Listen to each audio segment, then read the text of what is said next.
Hello, my dear UPSC aspirants. I hope you all are doing well. So, I welcome you all to the current affairs session, जहाँ पर हम vision workbook के through current affairs cover करते हैं. Already March के current affairs we have already covered them and April के भी polity section complete हो चुका है. आई होप आप सभी लोग इसे रिवाइज कर रहे होंगे. Today in this session we will be doing the international relations current affairs, जहाँ पर मैं एक बार आप लोगों को ब्रीफ ओवरव्यू दे देती हूँ कि इस अप्रैल मंथ में आईआर के कौन कौन से टॉपिक्स हैं.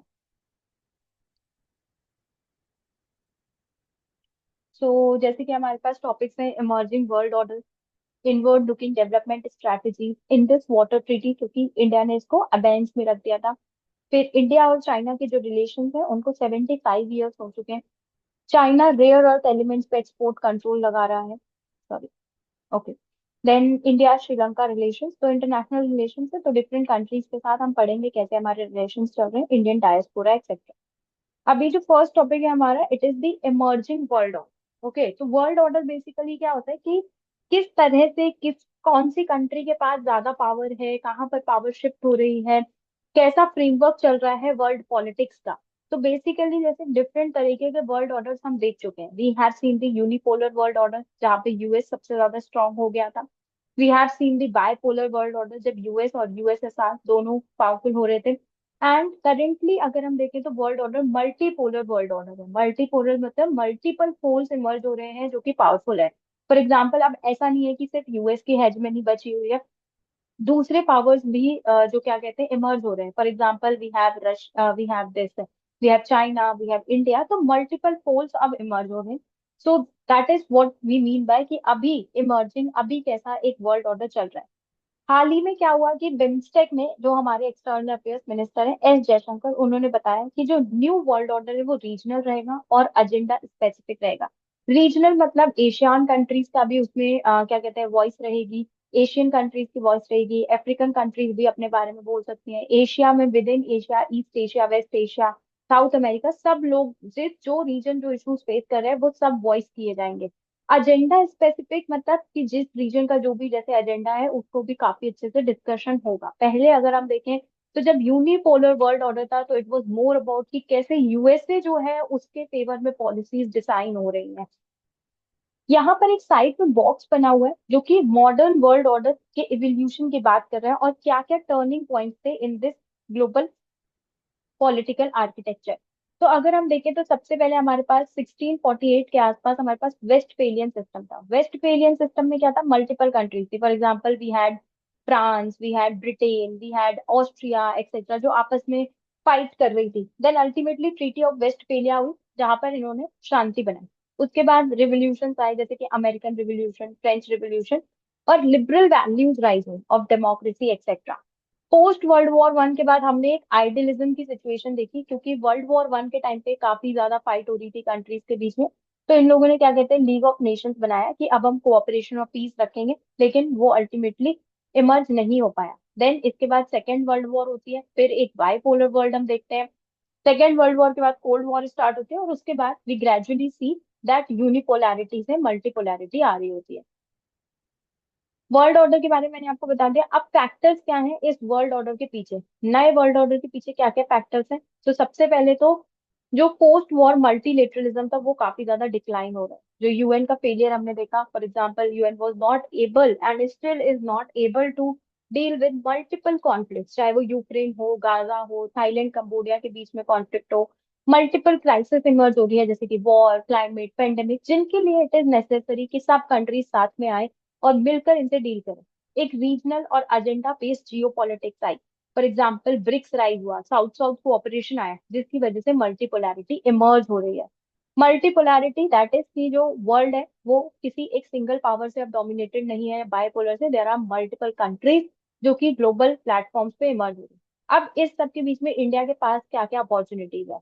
तो इंडिया एक तो क्या कर सकता है कि ग्लोबल साउथ का लीडर बन सकता है. इंडिया इस सब के बीच में जैसे कि G20 हो गया, voice of the global south etcetera, और नॉन वेस्टर्न डेमोक्रेसी को प्रमोट कर सकता है. मल्टीपोलैरिटी बैलेंस करने की बात है यहाँ पर. जैसे कि इंडिया अब यूएस को भी मैनेज करे, चाइना को भी मैनेज करे, रशिया को भी मैनेज करे, so that is there. Issue based cooperation हो सकता है कि जिस कंट्री के साथ जैसे इशू फेस कर रहे हैं हम उस हिसाब से हम डील करें। फॉर एग्जांपल, बिम्स्टेक कंट्रीज के साथ हम कनेक्टिविटी डिजास्टर मैनेजमेंट पे डिस्कस करें, आईपीएफ कंट्रीज के साथ हम इंडो पैसिफिक पे डिस्कस करें। डिजिटल और टेक्नोलॉजिकल लीडरशिप एक अपॉर्चुनिटी है हमारे पास, जैसे कि हमने देखा भी through CoWIN, UPI, open network for digital commerce etcetera.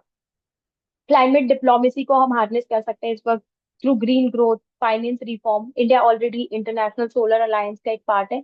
और ये दिस इज द टाइम, अब हम अपनी जो कल्चरल हमारी सॉफ्ट पावर है, चाहे वो बुद्धिस्ट डिप्लोमेसी हो, डायस्पोरा, ये सब हम दिखा सकते हैं।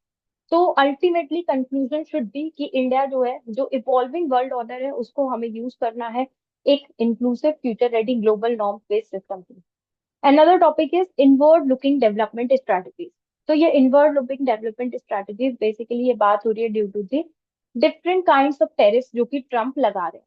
तो इसमें क्या हो रहा है कि ये बता रहे हैं कि ये जो है ये एक इनवर्ड लुकिंग स्ट्रेटेजी दिखा रहे हैं। इनवर्ड लुकिंग मतलब क्या होता है, जहां पर आप प्रोटेक्शनिस्ट टेंडेंसीज, डोमेस्टिकली आप ज्यादा फोकस कर रहे हैं, एक्सपोर्ट वगैरह आप कम कर रहे हैं। अदर की एलिमेंट्स या की एग्जांपल्स अगर हम देखें तो जैसे चाइना ने एक्सपोर्ट कंट्रोल लगा दिया है रेयर अर्थ पे, ये भी एक इनवर्ड लुकिंग स्ट्रेटजी है। इंडिया का make in India PLI scheme, आत्मनिर्भर भारत, जहाँ पे आप खुद को सेल्फ सफिशिएंट बना रहे हो, इम्पोर्ट या एक्सपोर्ट पे आप कम रिलाई कर रहे हो, ये सब इनवर्ड लुकिंग डेवलपमेंट स्ट्रेटजीज के एग्जांपल्स हैं।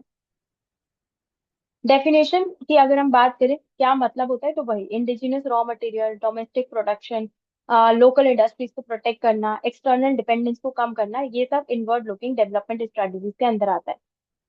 लैटिन अमेरिका ने इसको पोस्ट वर्ल्ड वॉर वन और ग्रेट डिप्रेशन इन्होंने अडॉप्ट किया था ताकि ये 19th सेंचुरी की फ्री ट्रेड क्राइसिस को डील कर सके।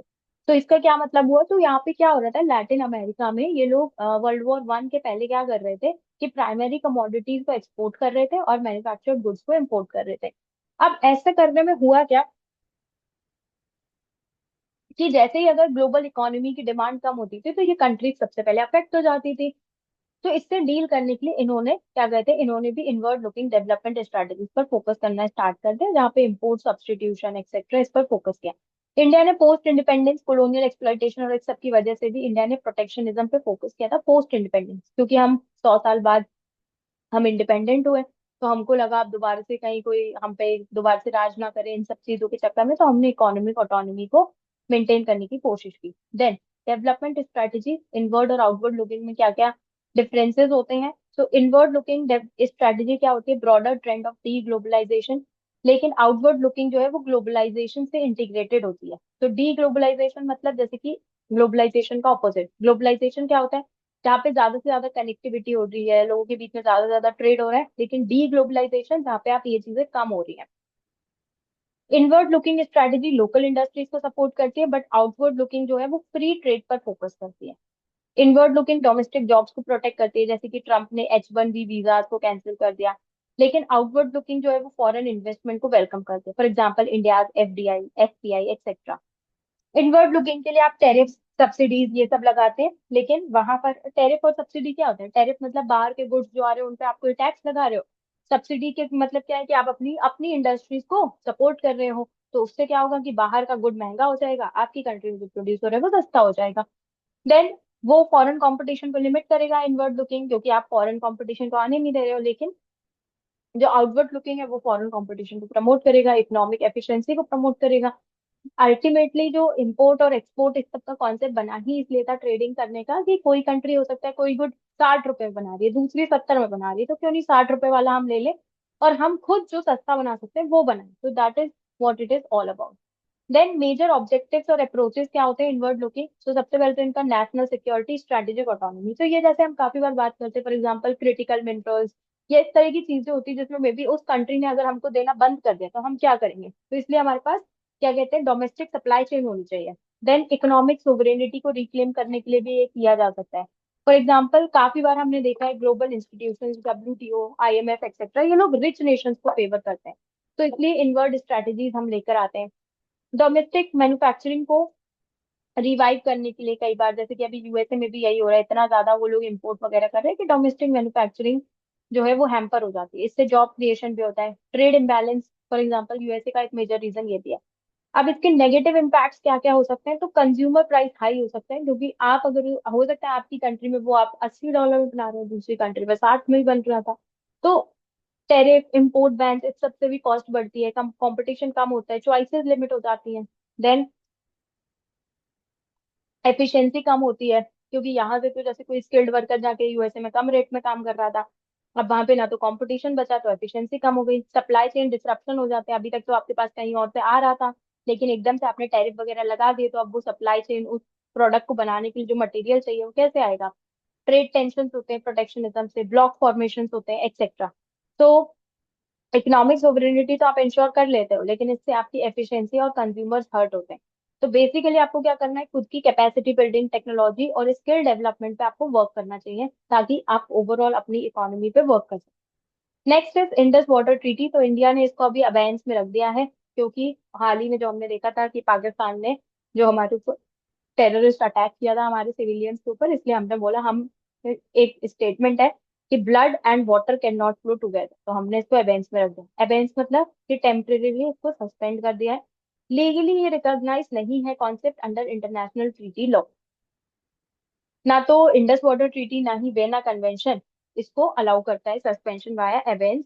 तो इंडस वाटर ट्रीटी ऐसा यूनिलेटरल सस्पेंशन लीगल तो नहीं है, लेकिन हमने कर दिया क्योंकि पाकिस्तान ने हमारे ऊपर टेररिस्ट अटैक किया सिविलियंस पे। अब यहाँ पर ये काफी हमने अच्छे से, जो डेली हमारा करंट अफेयर्स वाला सीरीज चलता है उसमें भी काफी अच्छे से हमने डिस्कस किया था।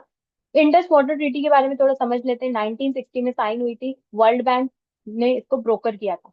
ऑब्जेक्टिव क्या रहता है कि इंडस रिवर सिस्टम वाटर्स को प्रॉपरली हम शेयर करें। इसमें डिवीजन हुआ है, जैसे कि जो FBR सतलज, व्यास और रावी, ये इंडिया यूज करेंगे, और ICJ इंडस, चेनाब और झेलम, ये पाकिस्तान को है, और इंडिया इनको नॉन कंजम्पटिव यूज के लिए अलाउ है।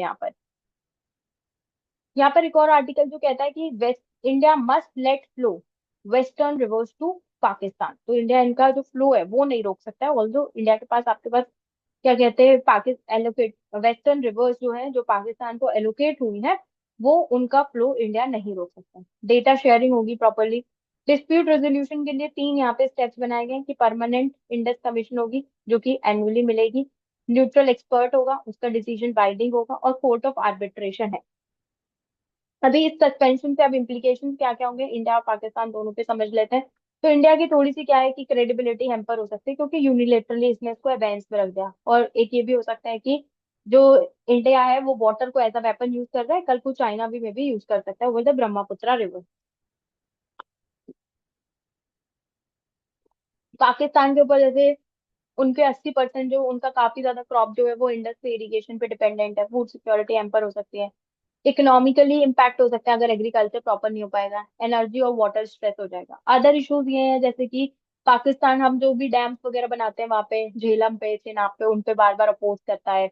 फिर अभी अगर हम देखें तो जो पाकिस्तान ने क्या किया कि उसने जो डिस्प्यूट के स्टेप्स हैं, जैसे कि neutral arbitration, permanent Indus commission etcetera, वो सब क्या कहते हैं, ये स्किप कर देता है। ओके, ये जैसे direct permanent court of arbitration में पहुंच गया।